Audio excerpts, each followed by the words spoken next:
we were not allowed to march along and block the road. Actually, it was the soldiers who were blocking the road. So I said to my group, all right, split up into 2 groups, go around the soldiers. And he said, even if you go around by the sides, we'll shoot.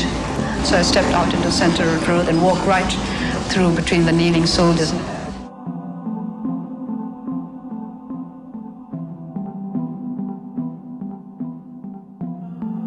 Exactly 10 years ago, Aung San Suu Kyi was awarded the Nobel Peace Prize.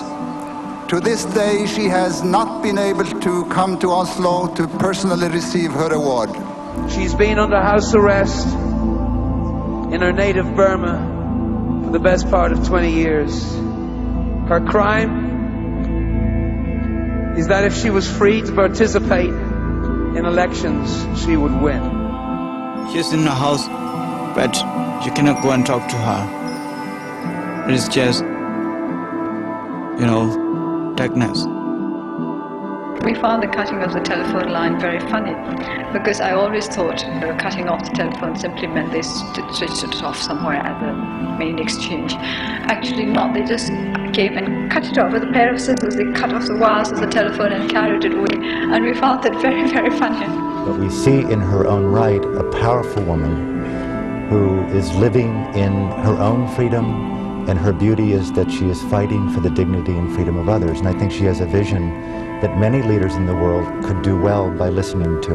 We want to keep to the non-violent approach. We find that there is a vast difference in the attitude of a man with a gun in his hand and that of one without a gun in his hand. When a man doesn't have a gun in his hand, or a woman for the matter, he or she tries harder to use his or her mind, her sense of compassion and her intelligence to work out a solution.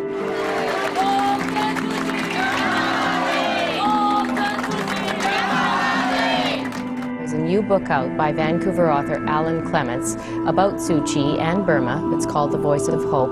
We'll talk to Alan in a moment, but first a scene from Beyond Rangoon, a movie about Burma and Suu Kyi's struggle for freedom for her country. Very famous. Very beautiful. She will lead us to democracy. Come up here. You will see better up here. Come, look. Where is she?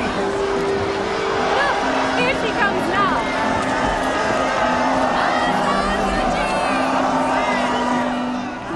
Now, coincidentally, Alan Clements was the principal advisor and script rewriter, shall we say, on that movie. As we've told you, he spent 5 years in Burma as a Buddhist monk.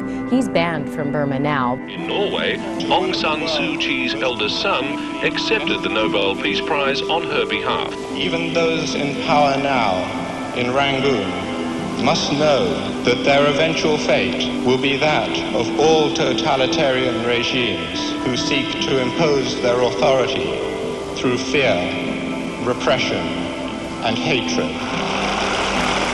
Our people are the most precious resource that we have. There are many people who talk about the natural resources of Burma. For us, the richest resource is the human one.